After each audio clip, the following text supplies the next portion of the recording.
Welcome, family, to the Elevated Space Podcast. I'm your host, DeShawn Miller. Thanks for tuning in with me. You got plenty of places to be, but I'm glad you're here with me. This is episode 4 of the Elevated Space Podcast, and we're gonna continue on from where we were. Now, a couple house cleaning things. Feel free to reach out to me. All the socials the same. The Elevated Space. You can reach out to me by Gmail. And that's at theelevatedspace@gmail.com. And feel free to write me any critiques. Again, feel free to leave a message wherever you've seen this, or have heard this, and also feel free to just write me an email and shoot me an email and talk about any questions that you might have on your relationship, your job, or anything like that. I have a lot of information up here that I'm willing to share, and a lot of I think I give good advice. To my homeboys and all that. I think I give great advice, actually. Now, whether you take it, that's on you. But hey, I'm an unbiased ear that'll give you a straight answer. That's the truth. Sometimes you might not want to hear said answer, but I'm gonna give it to you anyway. Now, what you do with that information, that's up to you. But yeah, feel free, reach out to me through email, and I'll get back to you as soon as possible. Sooner or later, maybe we'll get a phone line and I can start engaging with some people, maybe live, not sure yet, but at least get your voice on here, and then I can answer any questions that you might have that way. So yeah, all right. Now, how was your week? Fam? Hope it was good. Mine was great. Okay, great might be a little strong, just a little bit, but very good. Better than average. Kind of hung out. It was my kid weekend, so hung out with the seeds. I'm on that, visitation, share parenting. What can you do, But yeah, so hung out with the seeds. And we had the fight. It was fight weekend. My homeboy Rob, he was out there. He was out in Vegas. And he had like a nice fight party going on. I wanted to go so bad, but parental obligations come first, people. So was out here. So just stuck in LA. It's a quick drive, so I shot over there and hung out with him. But wasn't able to do that. But had a great time here with the kids. Laid out the whole spread. Had wings on wings on wings on wings. I'm talking honey mustard and all types of lemon pepper, barbecue, dry rub, pizza. Oh man, fries, just a whole smorgasbord of, fight time things. I wanted to create like a little, get them interested in boxing like I used to be back in the day. Like when Mike Tyson was on, my mom would have people over by the house, and throwing a little party and having, just not, I wouldn't say a party, but a gathering of folks watching a fight. Sometimes it only lasted 17 seconds, but it wasn't about the fight. I guess it was, but it wasn't. You know what I mean?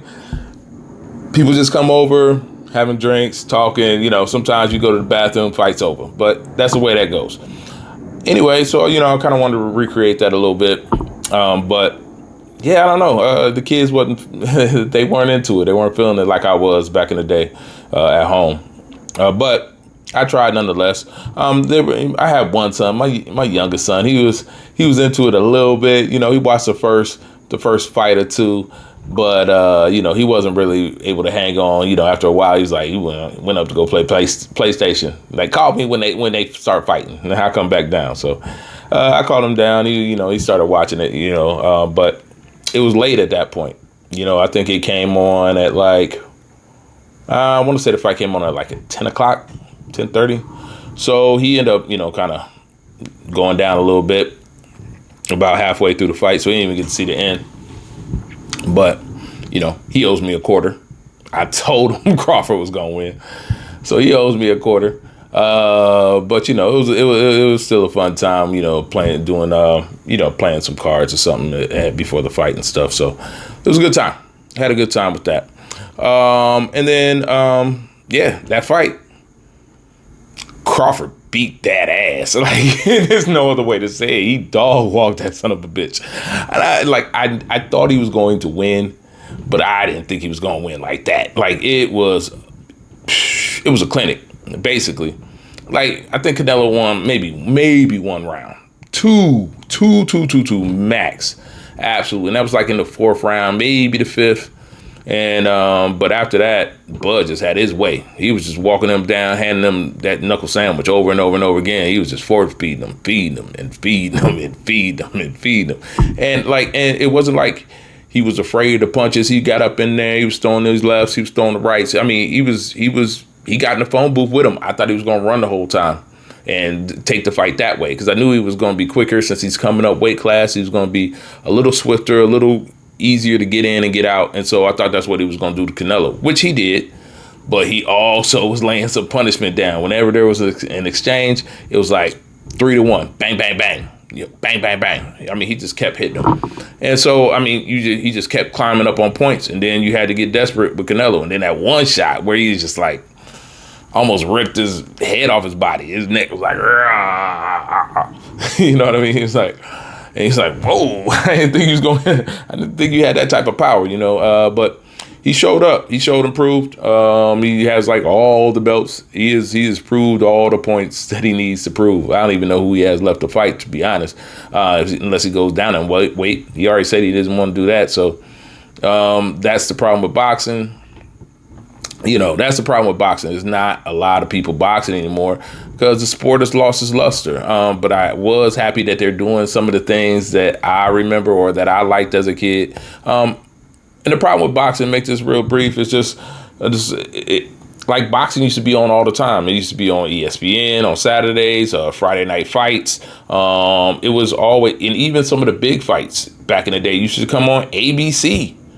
Like, it wasn't this, everything is behind a paywall, everything is pay-per-view, and so you kind of price out the newcomers. You price out the newcomers, and they end up losing interest, especially when the promoters get involved and the fighters that we want to see never end up fighting until they're old and over the hill. So this is a good start. All right, so the fighters that we want to fight is fighting. They had it on Netflix. Yes, I guess it's technically behind a paywall, but you get a monthly subscription for $11 or something like that. I don't even know, but somewhere around there. So it's not this, oh, I got to pay $99 to watch this fight or go out my house and go somewhere to go check it out. It was easily accessible. We'll say that. So I think you need to do that. The undercards were really entertaining. And Billy, I think that was his name. 2 fights before the main card, they were throwing blows, and so that was a good fight. So I think it's just if they do more of that, you got Dana White down the corner with the Sheik of Iran and all that. I don't know, but it just feels like they're trying to revive boxing, and I'm here for it. I love boxing. I'm here for it for sure. And I think they could do that. They just kind of need to tweak it a little bit.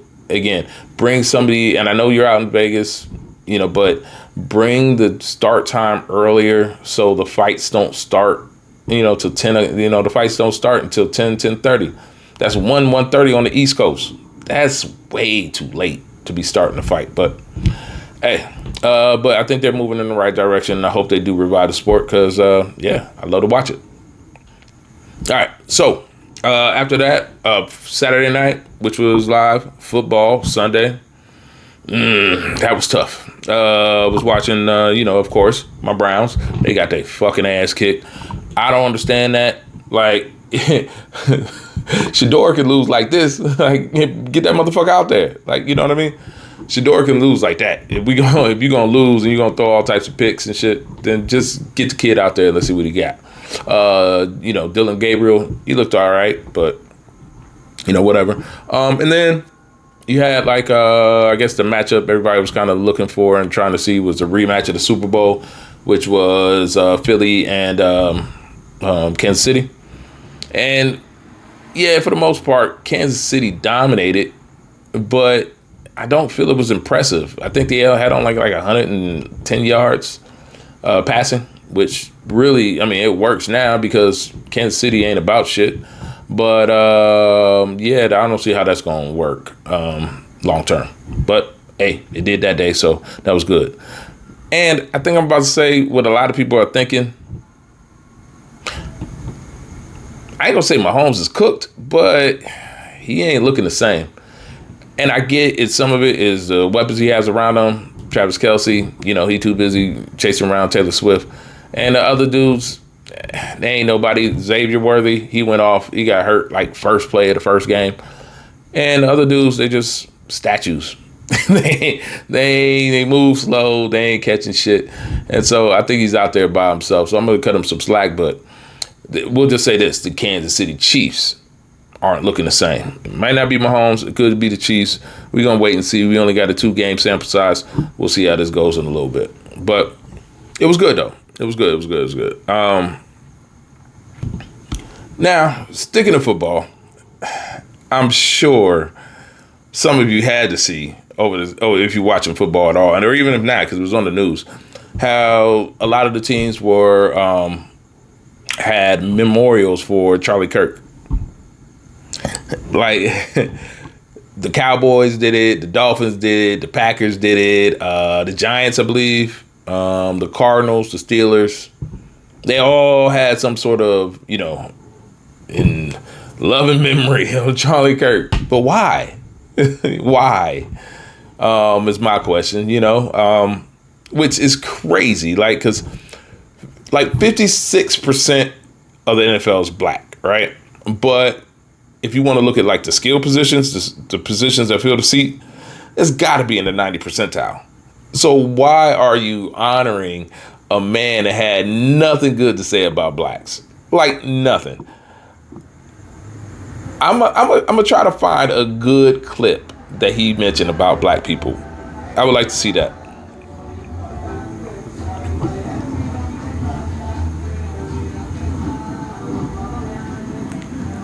Hey, what you gonna do? Thanks, buddy. Appreciated that. Anyway, so so most of the 90% out of the skill position is black, right? The people who fill the seats, sells the ticket, sells the jersey, those are black people. I don't know many people who got an offensive lineman jersey, you know what I mean? Like it just ain't what it is. So I don't understand why you would want to honor a dude that has nothing good to say about black folks ever. Right? I don't understand that at all. And that's the crazy part. Like, we can honor this dude, but you can't kneel against police brutality. Right? We can't take a knee for police brutality. But I just think they're just finally saying the quiet proud out loud. They're saying the quiet proud out loud. We already knew that's what they wanted to do. We've been known. But now they ain't hiding it no more. They coming right out and saying, yeah, we like our 1960s America. We like our 1950s, 40s. Hell, 1862 if you really want to keep it real. But they like that type of America. That's what they want to get back to. Make America great again. We all knew, like, when was America great? For them, it was then. They know exactly what they're doing. That's exactly what they're trying to get back to. So I just found it, odd and just peculiar that these corporations is honoring this man. Like, people was getting, like they had the flags. Like, they put the U.S., the federal buildings had the flags at half staff. Word. Flags half staff. For real? The fuck? Like, it's just like, for this dude, right? And that's the crazy. Matter of fact, the president is giving giving him the posthuman, the Medal of Freedom. Posthumously, after death. I forget how to say it. I forget how to pronounce that word. Posthumously, whatever.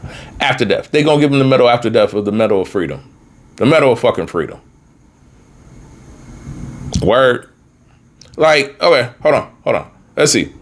Let's read what the Medal of Freedom was supposed to get. The Medal of Freedom. bar for bar. It is awarded by the President of the United States to individuals who have made exceptional contributions to the security and national interests of America, to world peace, or to culture or significant public or private endeavors. He wasn't about any peace. Like national interest to America, maybe, because we already know what they're about. So maybe it does apply, because that's what they own right now. Because it's just not the corporations. Obviously, it's the military as well. It's the government as well that's doing this. Now, like, it's just crazy to me, and they're out here mourning this dude like he was a real live hero. And it's just crazy, the hypocrisy that's out here, right? It's crazy. Like, man, this whole thing is a fucking mess, y'all. It's a fucking mess, B. Like, these dudes, they out here. The left is out here trolling them. Like, some of the memes is funny. I ain't gonna hold you. Some of the memes are funny, like and then the right is all mad, MAG is all up in arms and pissed off, and they like hot and like mad, talking about we creating databases of people that dishonor the life or has anything bad to say about Charlie Kirk, and they gonna try to get you fired or removed from your job. And be careful. Be careful, because they getting it done. They getting it done. So there's several people that was getting they ratting you out. That's why you gotta watch having your friends, your workplace people in your Facebook or Instagram friends and all of that. You gotta watch that. They'll turn your ass in, have you in HR and lickety split. Step in my office. Why? Because you're fucking fired. Dead ass. Like, you know what I'm saying? There's nothing else to it. Because you're fucking fired. Pack up your shit. Get the fuck out of here. Security. Yeah, you better watch that. You gotta watch that. So yeah, they're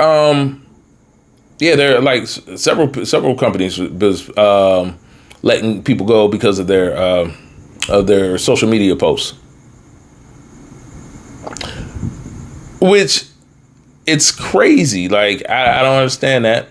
But there was Karen Atia, a reporter for the Washington Post. She got fired for simply repeating what Charlie Kirk said. That was it. Matter of fact, let me look it up. I'll tell you exactly what she said. Or should I say what he said? So basically, it was the post, I played it on the last pod, about where he was saying black women aren't qualified or don't have the brain power to, they're just stealing a white man's job.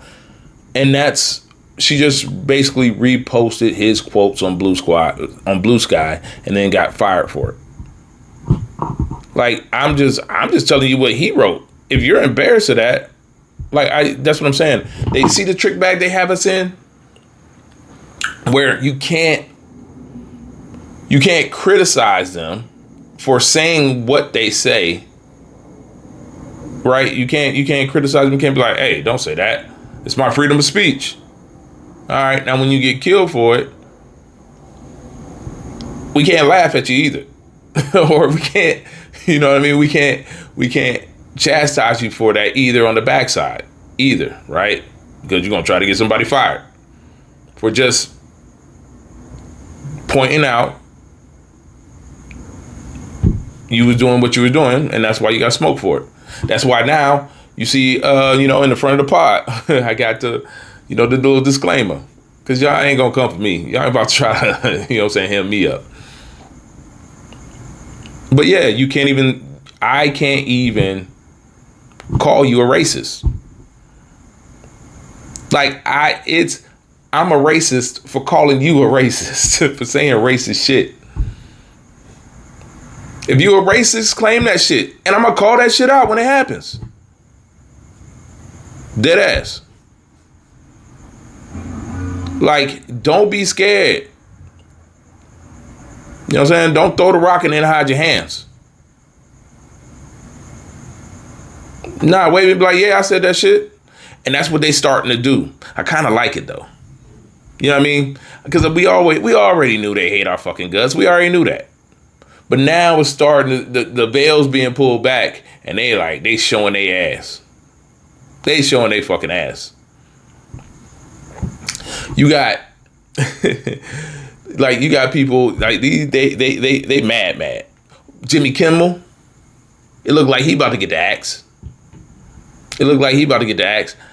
And honestly, I didn't even see what was all bad about it.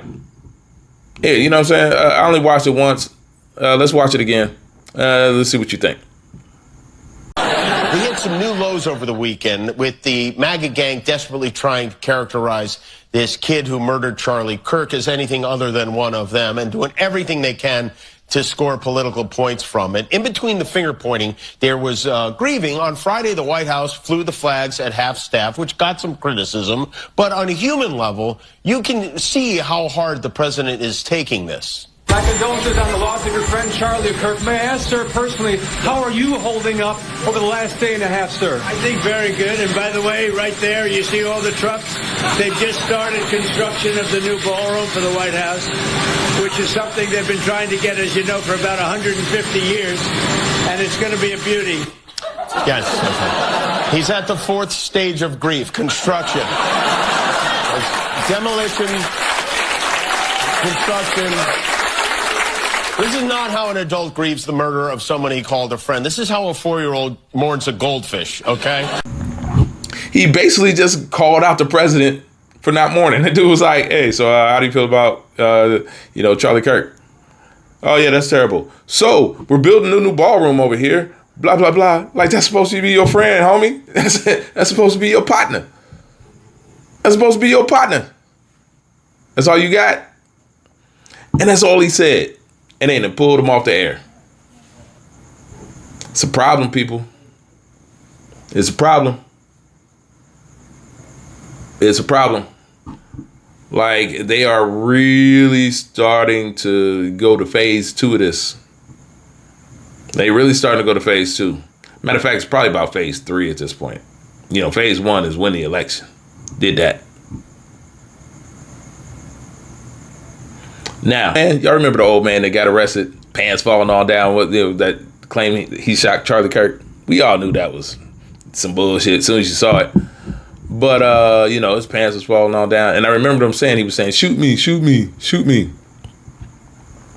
Come to find out, he was in there and he basically was trying to take the rap for the shooting so that the real shooter could get away.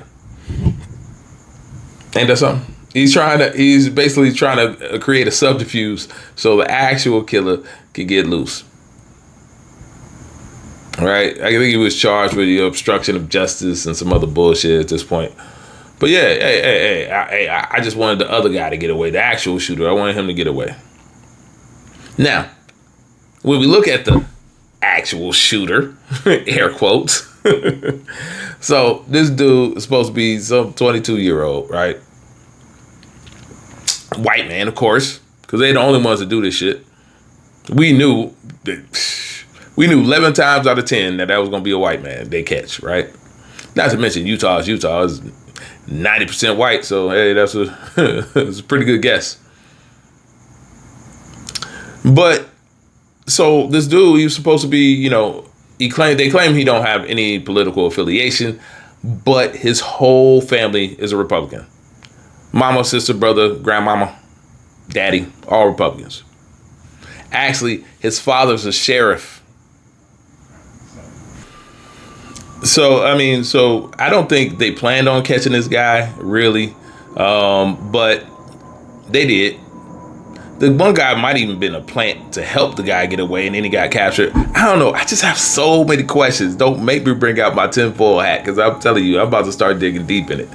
Because I need to know. I gotta know. Like, they ain't telling me the truth. It is starting to piss me off, right? So, yeah, it just makes me wonder. So his whole family's Republican. That messed their whole vibe up.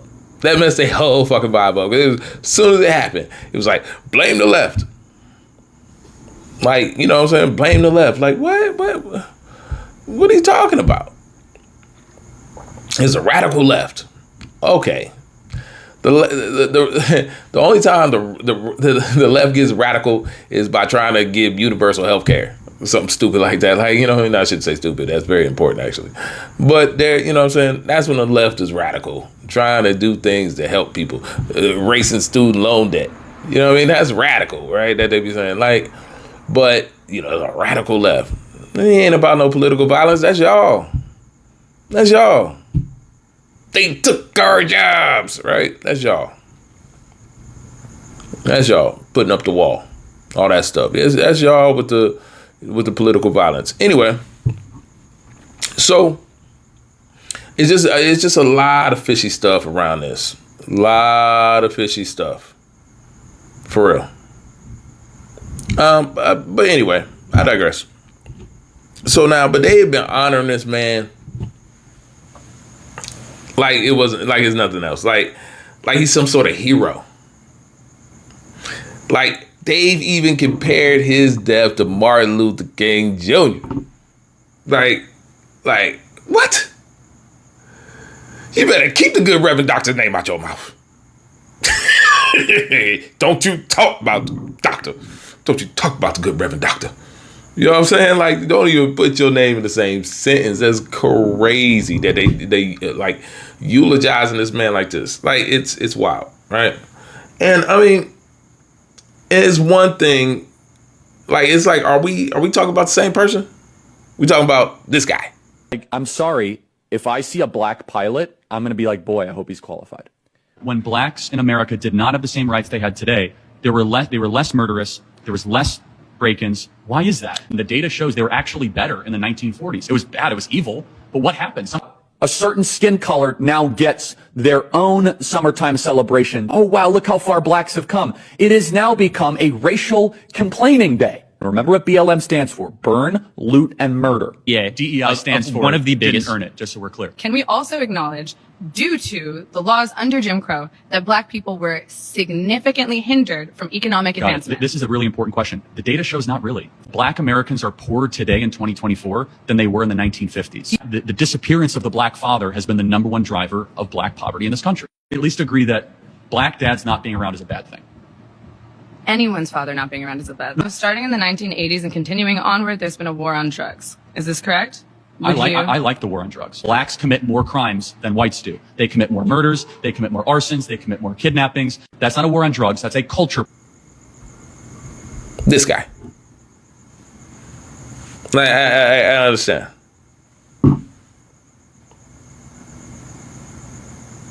And then you got flea hole bags like Megyn Kelly. Just running her snout. That whole bitch. Yeah, she's almost as bad to listen to as that ugly ass Laura Ingraham. Like, I can't. Like, it's just so annoying. It's just totally off base. It's just like, is that... Are we even seeing the same movie? Like, are we even watching the same movie? Like, that's what it feels like. Sometimes I feel like we are in same movie theater, just I'm in theater 4 and you're in theater 7. Like, I don't understand. Like, we are not seeing the same shit at all. And here come up something that she had to say about Barack Obama. And it's just wild. It's wild that, again, how we could see two totally different things. Like, we're all living this, you know, on this planet together, but yet we are experiencing it like so differently. So differently. Listen to this, Afro. We don't feel like ourselves. We haven't felt like ourselves in a while. And I'm sorry to get political, but I'm just going to be honest. We haven't felt like ourselves since Barack Obama. I just think he was such a slick snake. You know, he was this affable guy who was like wearing good suits and looked the part and sounded the part and dressed the part, but was so divisive in his messaging. The left, they look at you like when you say this, they don't know what you're talking about. It's like, because you don't pay attention to the other half of the country. You only pay attention to your absurd news sources, which spin and spin and spin to protect Democrats, especially if they're named Obama. He's the one who started to inject race where no one had been doing it. He's the one who started to use his pen and the phone to shove things down our throat that we didn't want. He's the one who shoved through an entitlement on our health care and our personal doctor visits that he promised he wouldn't mess with, and then he did, really hurting people, causing massive anger and open lies. He never missed an opportunity to twist the knife on the racial issue. He would do it subtly and in his own way, but it was very clear what he was doing. For the first time, we had a president who weighed in on legal cases before they'd played out. We never did that. That was a taboo that had never been crossed before him. And Donald Trump was the reason Barack Obama, reverse that. Barack Obama was the reason Donald Trump came about, that he was born as a political figure. They say Trump's divisive. He was the antidote. He was the answer to the divisiveness of Barack Obama. And we just haven't felt like ourselves for years now. Like, you hear that? Like, you can even tell, like, she don't even believe what she's saying. At the beginning of it, she's like, and he's, so handsome and wearing those nice suits and talks so well. He was such a, you know what I'm saying? She was like just imagining him at that point. Like, you know what I mean? You could just tell, like, looking at the beginning of that. And then she's like, oh yeah, I got to talk bad about this dude. This is the divisive cat. This guy. He's the divisive nose. He's the one, not Trump. Not the one you follow, right? Not this one that never has a good thing to say about anybody. Everybody's low IQ, you know what I'm saying? Just any name that he want to call him. He'll talk about people's wives. He'll call you ugly. He'll call whatever, right? He has nothing good to say about anybody. Well, I guess people that he likes. But as soon as he doesn't like you, yeah, here you come. Anyway, have everything bad to say about Obama. But I'm like, are we even talking about the same guy? Like, this guy. Young and old, rich and poor, Democrat and Republican, black, white, Hispanic, Asian, Native American, gay, straight, disabled and not disabled, Americans who sent a message to the world that we have never been just a collection of individuals or a collection of red states and blue states. We are and always will be the United States of America.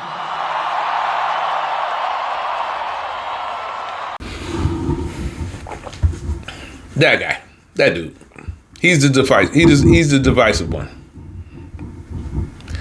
Like the switcheroo that they be trying to put down and making everybody believe. And it's not the first time I've heard that. I've heard that from, other Republican people. And it's like, Obama's the divisive one? Yeah, because he was a black man. He was a nigga that got the presidency. Right? That's why y'all hate him. Because he's a black man that excelled to the highest office in the land.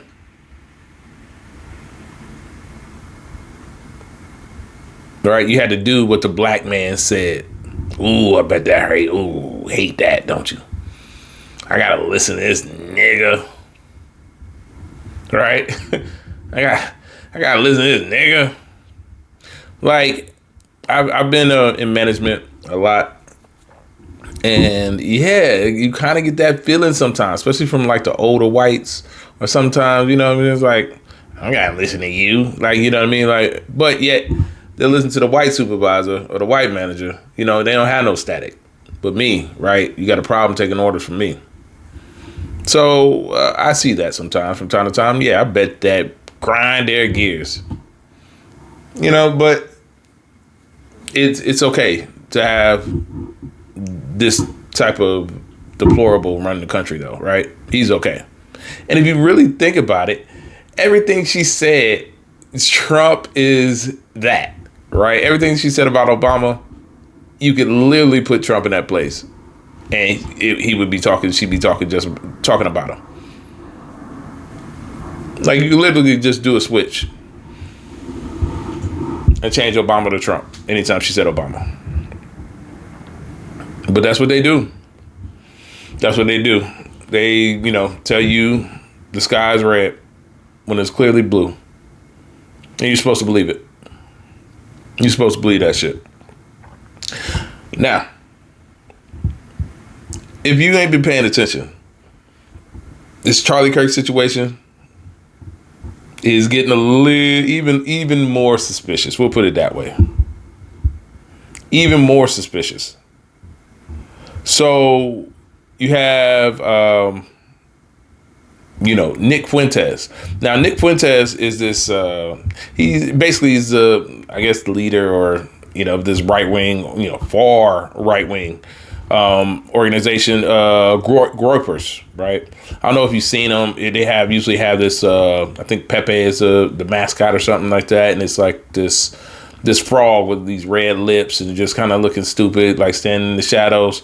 I'll throw a little picture in here for reference real quick so you can see what I'm talking about. You might have seen that where, like, I've seen this thing, but, around, but just in random spots. But now, if you ever see it, you know what it is, you know what it means. It's a far right-wing group, right? You're not welcome. Anyway, so this guy, he's very, very, very pro-MAGA, almost a self-proclaimed neo-Nazi type of situation. Like, he's far, far right. Anyway, I guess him and Kirk had beef. They had beef, chicken, all of that. Gator, they had all the beef, right? All the meat.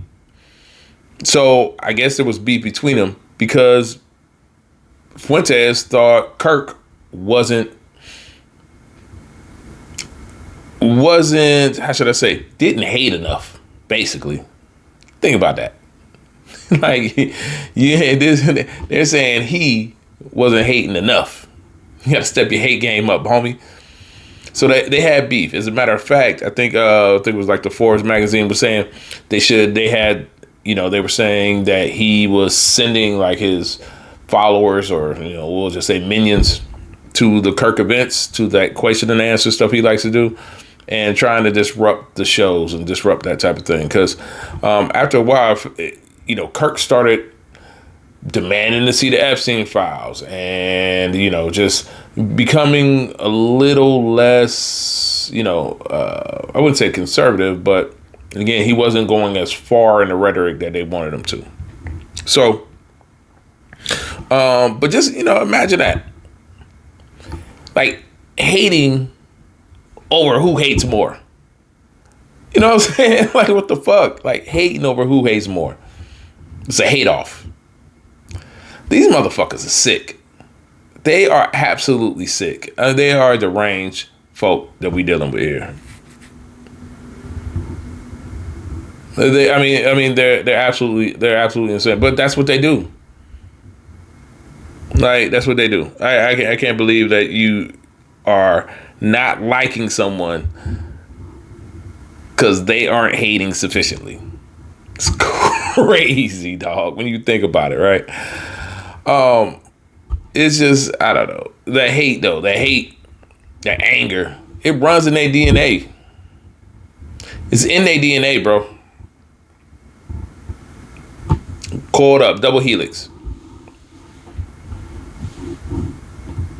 That's why everywhere they go is destruction. They can't help themselves. They can't fucking help themselves. Everywhere they go is about it's death, destruction, diseases, smallpox. Don't forget about that. Nasty bastards. So it's everywhere they go, it's a problem.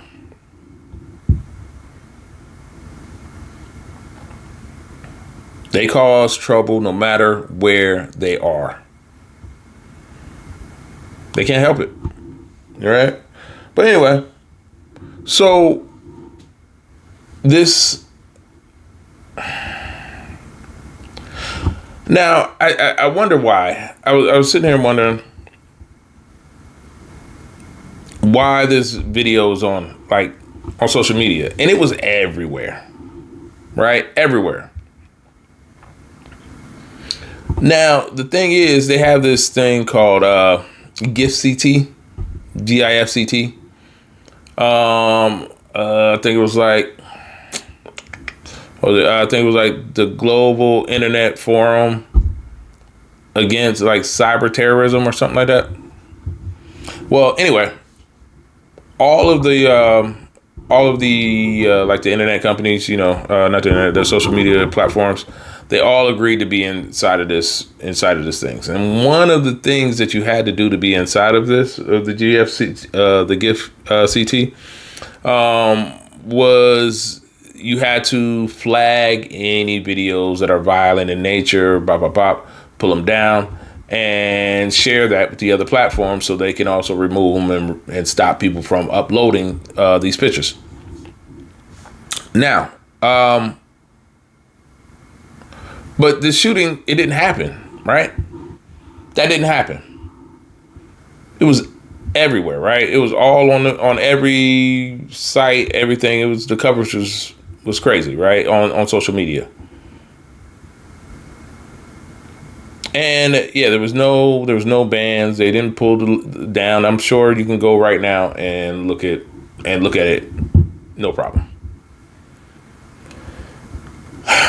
So that leads me to think that they wanted us to see this, right? They wanted us to consume it. They wanted us to consume this death. Everybody. Why? Right? Always got to go back to my second favorite question. Why? Or my second favorite word, I should say. First question. Why would they want everybody to see it?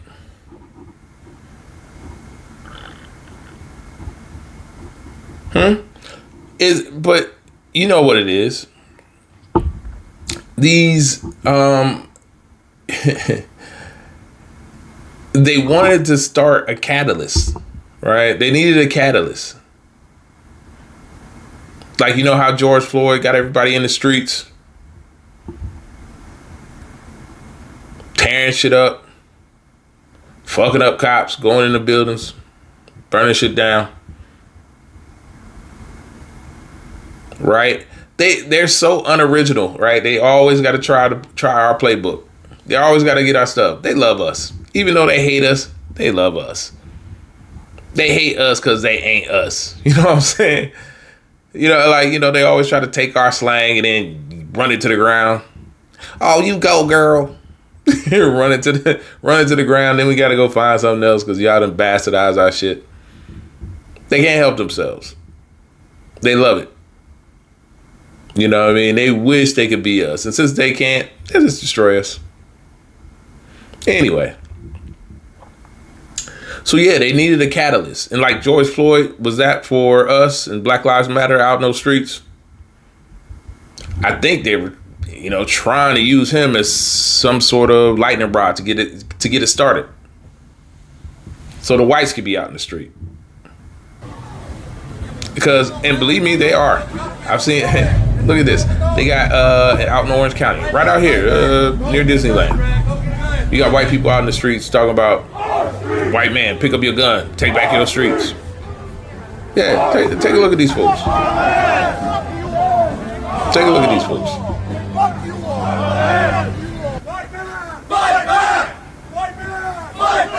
Take back your streets, white man. Word. Yeah, so their plan is working. Their plan is working. They control what you see. Most people get their news from their phone now. Not many people are sitting down watching CBS News at 6 or whatever. Not many people is picking up a newspaper and actually reading it. You getting your news from your phone. And who controls your phone? And what you see on your phone? These guys.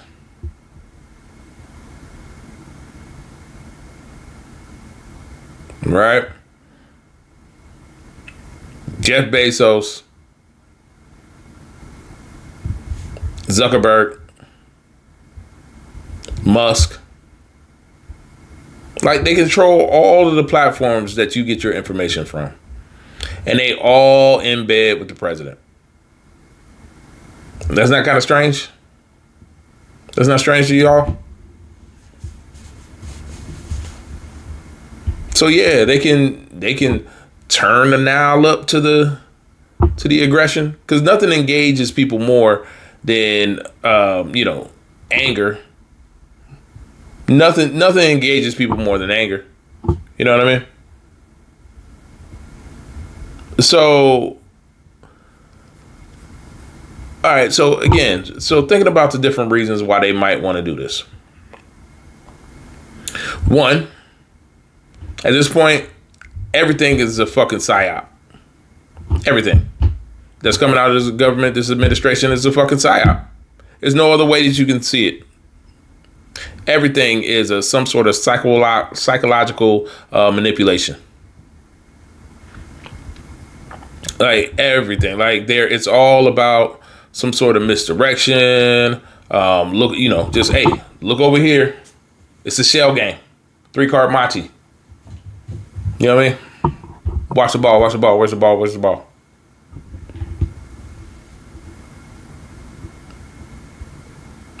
So you'll never get it right.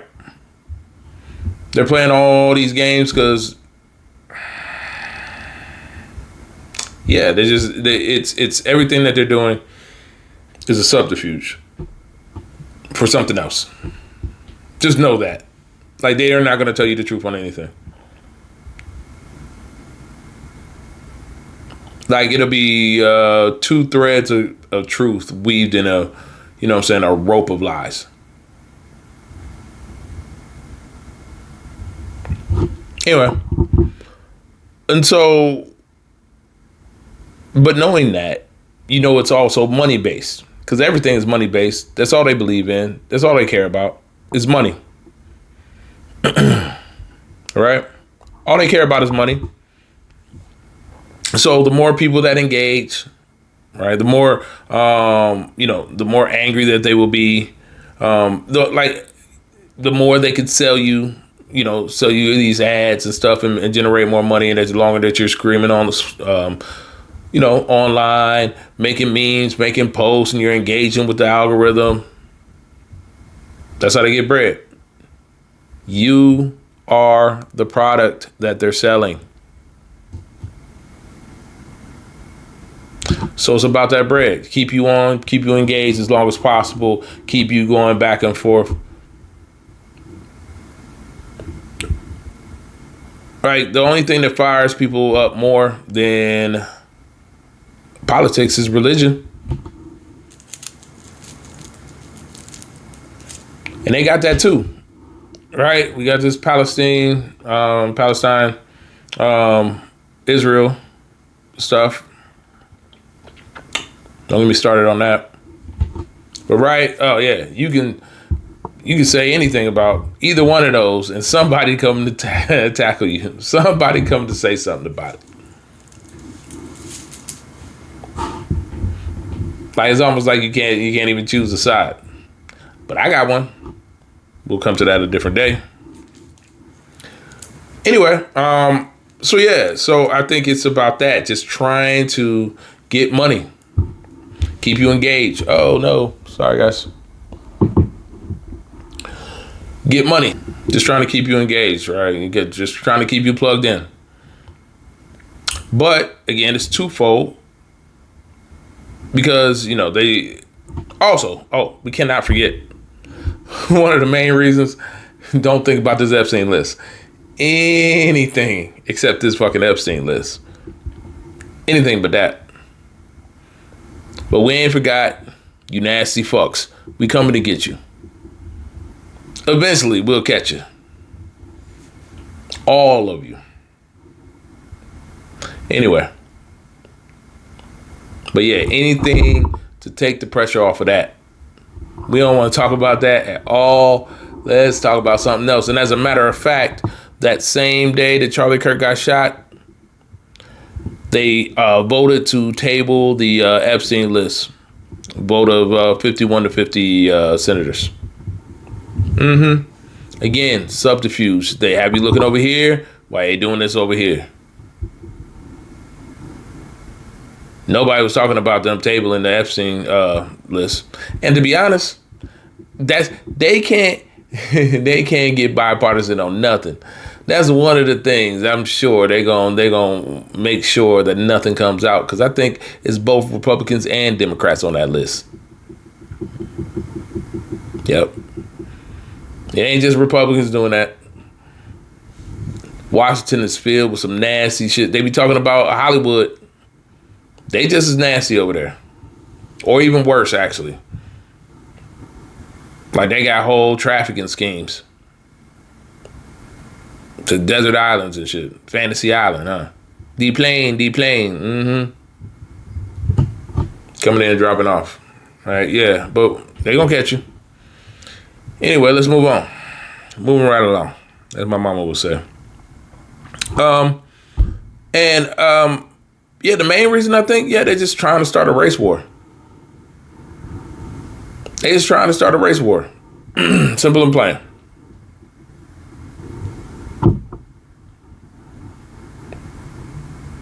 Like, it's the oldest play in the book. Oldest playbook. Oldest play. You basically create a problem so severe that, like, you push the country into chaos. Now, when the country's in chaos, like, people are willing to trade their freedoms for the safety or the illusion of safety. 9/11, right? Same play, y'all. That's how you got the Patriot Act. They able to spy on its own citizens. That was the beginning to all this shit that we just gave away just because, we were afraid. I'm using we loosely, but you know what I mean. Yeah, we were afraid. So sure, no problem. Tap all our phones. To monitor all our streets.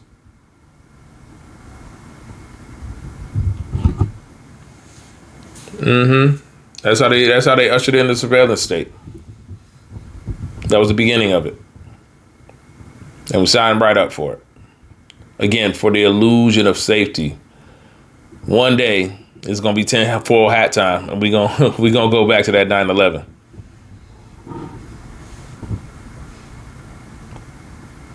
Cause but again, when you look at it though, it's all a play.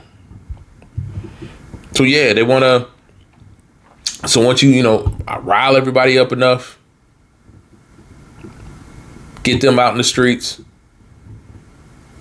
have the people, exchanging shots,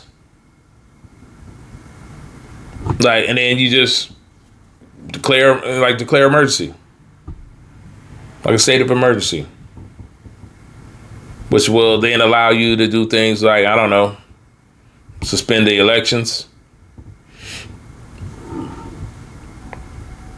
Like, crack down on, like, your political opponents or, your adversaries, the left. Silence the press, which they're already doing. Jimmy Kimmel, the Atia lady from the Post. The guy from MSNBC who got fired, again, for just saying what Charlie Kirk said and saying, well, if you do dirt, you get dirt. Fired. Which I don't see what's wrong to say.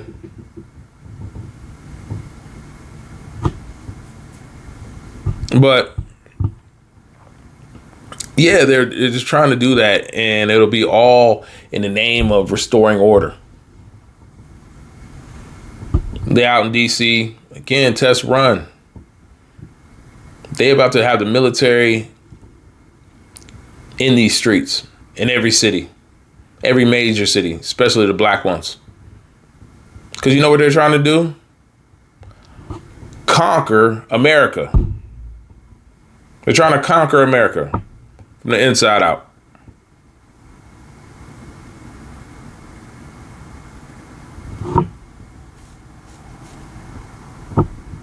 And they're doing it just like they would do in any other country that they went to, trying to take it over. Put out the misinformation, the propaganda. Like put a puppet of a president like in there, and you know what I'm saying, head of their government.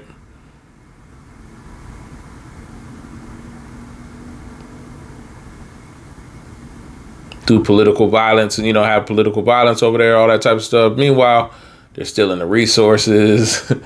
You know, they're doing all that, you know, create military bases. It's all anything to further their agenda and fuck whoever they got to kill to get there. We've seen the play. If they'll kill their own president, Kennedy, 10-4 out time, they'll do that. Man, yeah, they'll kill some influencer. Hell yeah.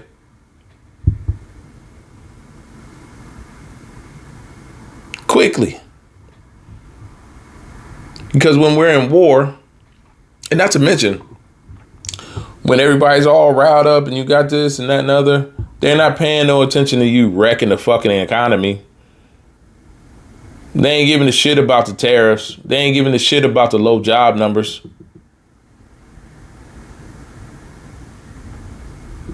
Because those Mexicans are coming. Because those niggers are black. You know what I mean? Like, they just hate, right? Oh, the Chinese and, you know, whatever. Like, come on.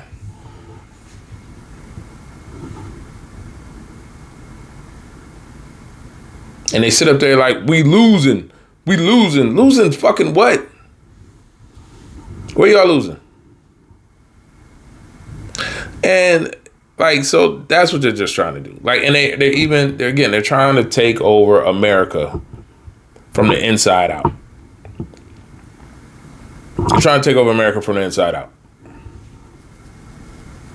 You remember last episode, you had to do it on Fox. We're at war. We're at war.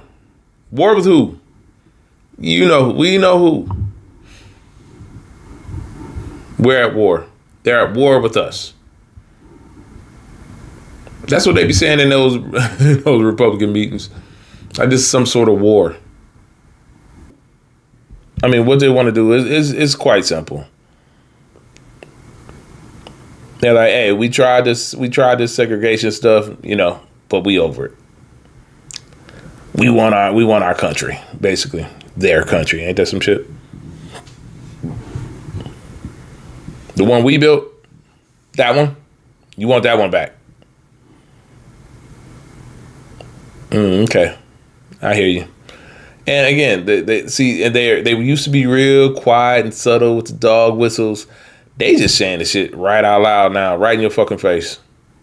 Like, what's this? Look at this. The Missouri state senator, a state senator that's saying this type of shit. Like, look, you know, it's one thing. It was some nut job on, online, spouting off stuff. But it's another thing when it's one of your high elected officials saying it. That this country is ours. Yeah, listen to this. The Continental Army soldiers dying of frostbite at Valley Forge. The Pilgrims struggling to survive in the hard winter soil of Plymouth. The pioneers striking out from Missouri for the wild and dangerous frontier. The outnumbered Kentucky settlers repelling wave after wave of Indian war band attacks from beyond the stockade walls. All of them will be astonished to hear that they were only fighting for a proposition. They believed they were fighting for a nation, a homeland for themselves and their descendants. They fought, they bled, they struggled, they died for us. They built this country for us. America, in all its glory, is their gift to us, handed down across the generations. It belongs to us. It's our birthright. It's our heritage, our destiny. If America is everything and everyone, then it is nothing and no one at all.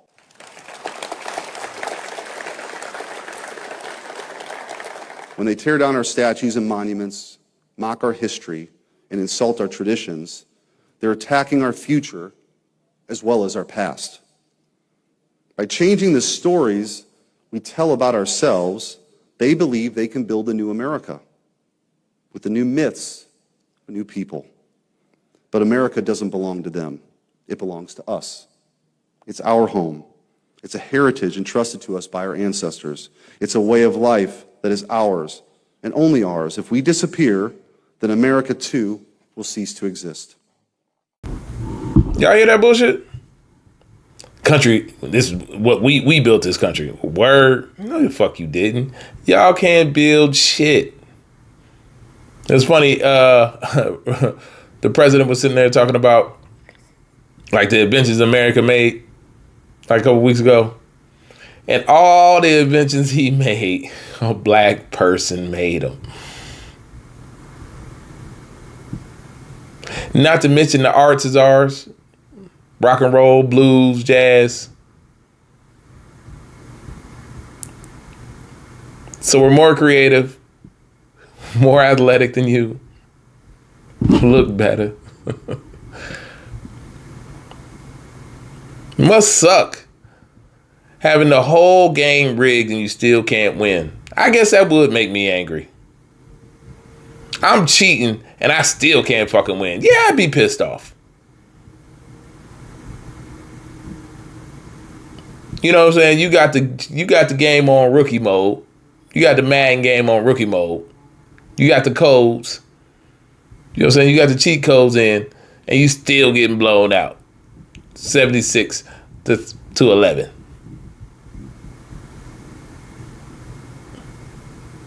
Yeah, I'd be upset too. I don't understand. I don't understand. Like, it's... Yeah, I don't understand this anger, this white on white crime that we got going on here. Y'all got to figure that out. It's like the Bloods and the Pyrus and the Crips and the Vice Lords, and like they beefing over there on their side. Still a lot of beef.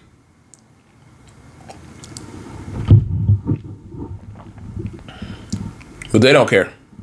It's all that anger they got. Like I told you, it's in their DNA.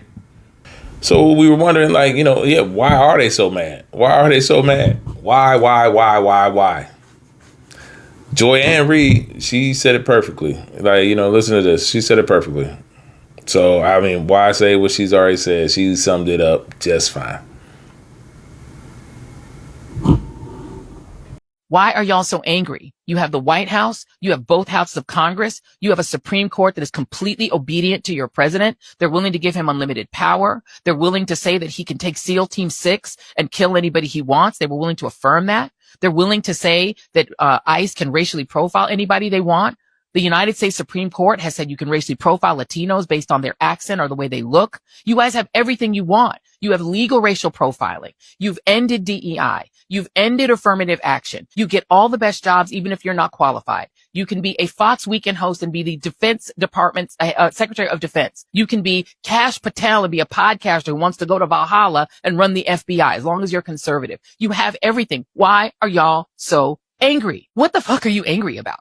You've banned all of our books. You've banned Black history. You banned the 1619 Project. You don't have to compete with women for jobs. You've chased them out of the military. You've chased them out of the senior positions in the Department of Defense. You've gotten rid of all the Black history in the museums. Museums are terrified. I have contacts that I'm talking to inside of the Interior Department, people who are running all of those spaces where you can go and see a Civil War memorial or something. The people who work in these places are terrified. They're afraid to tell the real history. The people who are working for the federal government are afraid to say the word Black. You guys have canceled black scholarships. You're damn near, I guess, ready to get rid of HBCUs. Donald Trump just recently said they're not going to fund any minority serving institution. Y'all have gotten rid of that. You've gotten rid of help for black kids to go to college. What more do you want? What are you so angry about? I go every so often, I go and look on X Twitter. Y'all are the maddest people ever. Y'all are so angry for people who have everything. Y'all said you want your country back. You have it. The rest of us are sitting back and trying to keep our peace and preserve our peace while you all are running the country.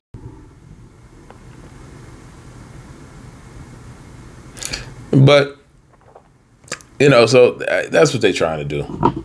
It's playing. We just got to get our game plan together. We got to get our game plan together because theirs is quite obvious. And they've been working on this for a while. You know, it sucks that we didn't avoid this by voting for Kamala and getting him out and sending him to the ether somewhere. 10-4 hot time, I don't think they won that election either, but, you know, again, matter of fact, I'm telling y'all, I'm going to do a 10-4 hat pod one day, and we just going to go down conspiracy road. I'm telling you, there's some shenanigans that be going on in this fucking country. But yeah, I like it's they already know what they're doing. So we got to get our plan together. We got to get our plan together. We got to execute our plan.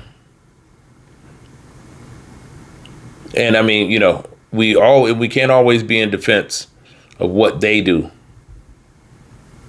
At some point, we got to get the ball and start running. At some point, we got to get the ball and start heading towards the end zone ourselves. We can't be on defense all day.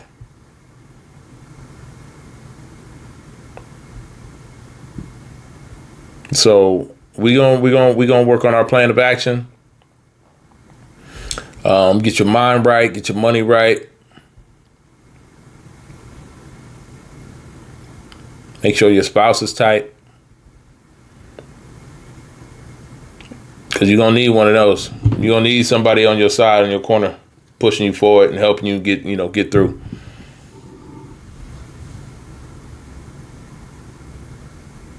So, people, we got a long road, but we've done it before. We just got to re-engage like we have before, like we've done before, like we know how to do. It's in us. The blood is in us. The ancestry power is still there. They giving us strength. We just got to tap in. We just got to tap in. Right? We just got to tap in. All right, folks. It's been fun, but yeah, I got things to do in the AM. It's kind of late over here, so I'm gonna wrap it up right now. But again, thanks for hanging out with me. I really appreciate this. Appreciate you. Feel free to reach out to me at the Elevated Space on all platforms. Again, you can reach me by email. Shoot me a question. Shoot me a something that you need me to help you out with. Got a lot of advice. Got a lot of been through a lot of things, a lot of experiences. Again, this is like my 7th life I'm on already, man. I've started over. I've avoided some things, been in some things, so I know how to navigate. So if you need my help, I'm here for it. You can shoot me an email at theelevatedspace@gmail.com. And yeah, always like, subscribe, share. I'm just gonna grow together, grow with you guys, and we're gonna get to the end together. And yeah, so I love you. And I'm going to leave you with one of my favorite quotes. It's, I never lose. I either win or I learn. I love you guys. I'll see you next week. Peace.